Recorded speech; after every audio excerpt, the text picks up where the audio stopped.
चिंतन श्री गुरुदेव दत्त. श्री स्वामी समर्थ. तुम्हा सर्वांचं आपल्या चॅनलमध्ये खूप खूप मनापासून स्वागत. उद्या आहे गणेश जयंती, ज्याला तिलकुंट चतुर्थी असं सुद्धा म्हटलं गेलं आहे. उद्या गणपती बाप्पाचा वाढदिवस आहे. उद्या आपल्याला गणपती बाप्पांची षडोपचार पूजा कशी करावी, अभिषेक कसा करावा, कुठली सेवा करावी, या संदर्भातली सविस्तर माहिती मागच्या व्हिडिओमध्ये मी दिलेली आहे. नक्कीच तो व्हिडिओ बघा. आपल्याकडे आपण 120 दिवसाची सेवा ज्यांना करायची इच्छा आहे त्यांनी नक्कीच तुम्ही उद्यापासून ह्या सेवेला सुरुवात करू शकता. ज्यांचं काही कारणांमुळे मागच्या वर्षीची किंवा मागच्या चतुर्थीची सेवा राहिली आहे किंवा काही कारणाने ती सेवा कंटिन्यू नाही झाली, बराच गॅप आला, मग अशा वेळेस तुम्ही ही सेवा करू शकता. 120 दिवसाची जी गणपती बाप्पांची सेवा आहे ती सेवा तुम्ही नक्कीच करू शकता. उद्याचा दिवस खूप महत्त्वाचा आहे. जर जवळच्या गणपती मंदिरात जर गणेश याग असेल किंबहुना केंद्रात काही ठिकाणी गणेश याग साजरी केला जातो तर नक्कीच तुमच्या मुलांना उद्या केंद्रात किंवा गणपती मंदिरात घेऊन जा आणि त्या गणेश यागाला हजेरी लावायला सांगा, म्हणजे त्या यागामध्ये तिथे बसायला सांगा. आता मुलांची शाळा आहे, मी समजू शकते, पण शक्य असेल तर करा, आणि जर शाळा असेल तर अर्थात आपल्याला हे करता येणार नाही. आता गणपती बाप्पा हे विघ्नहर्ता आहे आणि गणेश जयंती, मागे गणेश जयंती खूप मोठ्या प्रमाणात मुंबई सारख्या ठिकाणी खूप मोठ्या प्रमाणात साजरी केली जाते, कारण तिथे गणपती बसवला जातो आणि पूजा अर्चा केली जाते. तर ते खूप छान असतं. आता हे प्रत्येकाच्या घरात केलं जातं असं नाही, पण बऱ्याच घरात उद्या गणपतीची स्थापना केली जाणार आहे. तर आपणही आपल्या घरातला जो गणपती बाप्पा आहे त्याची आवर्जून पूजा करावी, यथाशक्ती उद्या दान करावं, गणपती बाप्पांची पूजा अर्चना करावी. उद्या जो काही तिळीचा नैवेद्य दाखवायची प्रथा असते, जर तुमच्याकडे ते असेल तर नक्कीच उद्या तुम्ही तिळीचे लाडू गणपती बाप्पाला अर्पण करू शकता. किंवा त्याच्याबरोबर येतं जे काही मोदक आहे गणपती बाप्पाला प्रिय आहे ते अर्पण करू शकता. दुर्वा उद्या गणपती बाप्पाला आपल्याला अर्पण करायचे आहे. दुर्वाला उद्या खूप महत्व आहे. ज्या पद्धतीने तिळीला महत्व आहे ना, त्याच पद्धतीने दुर्वाला पण महत्व आहे. आता असं म्हटलं गेलं आहे की तुमच्या राशीप्रमाणे जर तुम्ही गणपती बाप्पांना काही गोष्टी अर्पण केल्या तर नक्कीच ते तुमच्यावर प्रसन्न होतील.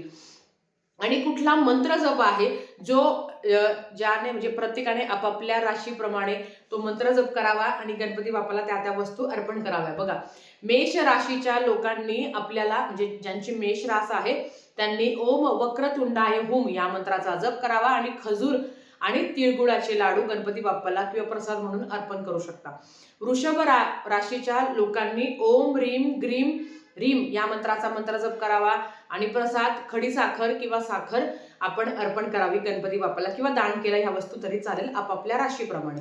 मिथुन राशीच्या लोकांनी ओम श्रीम गम सौभाग्यम गणपतये वरवरदम सर्वजनम मे वशमानायम स्वाहा या मंत्राचा मंत्र जप करावा आणि मुगाचे लाडू किंवा लाल फळ अर्पण करावं.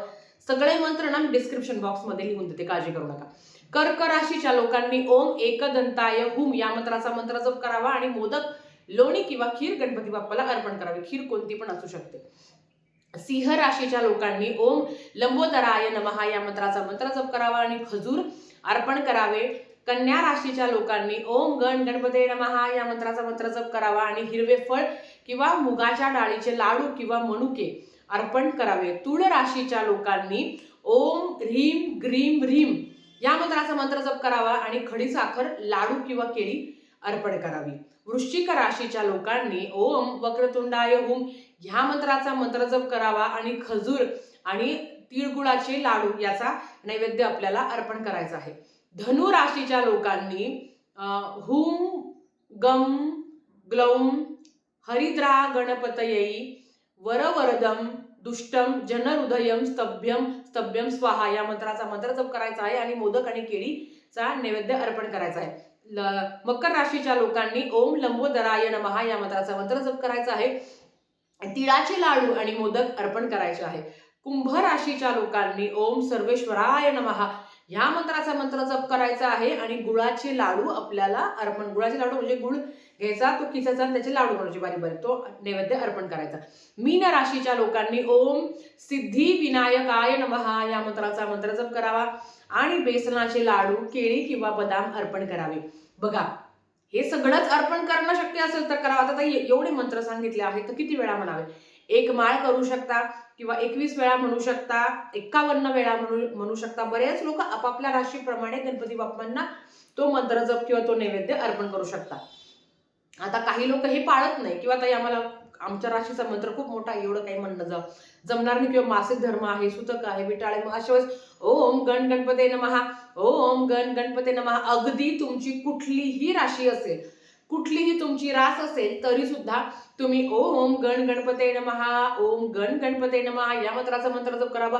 वक्रतुंड महाकाय सूर्यकोटी समप्रभम निर्विघ्नं कुरु मे देव सर्व कार्येषु सर्वदा या मंत्राचा मंत्र जप करायचा आहे. स्तोत्र तुम्हाला पठण करायचं आहे. गणपती अथर्वशीर्षमचं पठण करावं, गणपती स्तोत्रमचं तुम्ही पठण करू शकता आणि आपल्या मनोकामना पूर्ण व्हाव्या. गणपती बाप्पा विघ्नहर्ता आहे, आपलं दुःख त्यांनी दूर करावं, आपले संकट त्यांनी दूर करावे, आलेल्या संकटांचा सामना करण्यासाठी आपल्याला बळ द्यावं, याच्यासाठी उद्या गणपती बाप्पाची सेवा करायची आहे. आणि ओम गण गणपते नमः या मंत्राचा मंत्र जप केला तरी चालेल.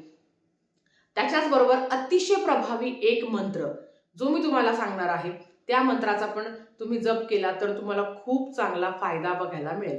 आता याच्यासाठी कुठल्या राशी आहे आमची ताई असं काही नाही. तुम्ही कुठल्या पण राशीचे असाल तरी सुद्धा तुम्ही ह्या मंत्राचा मंत्र जप करायचा आहे. मंगल मूर्ते विघ्नहरा दुरित नाशना कृपा करा. मंगल मूर्ते, मंगल मूर्ती नाही, मंगल मूर्ते विघ्नहरा दुरित नाशना कृपा करा. ह्या मंत्राची ना एक माळ उद्या जप करा. एक माळ म्हणजे 108 वेळा ह्या मंत्राचा तुम्हाला मंत्र जप करायचा आहे. ठीक आहे, तर आजच्यासाठी फक्त इतकंच. झालेली सेवा स्वामींच्या चरणी, गणपती बाप्पांच्या चरणी मी रुजू करते आणि आजचा व्हिडिओ इथेच थांबवते. आवडला असेल तर लाईक शेअर सबस्क्राईब करा. भेटूया परत अशाच एका नवीन व्हिडिओ सोबत. तोपर्यंत श्री स्वामी समर्थ.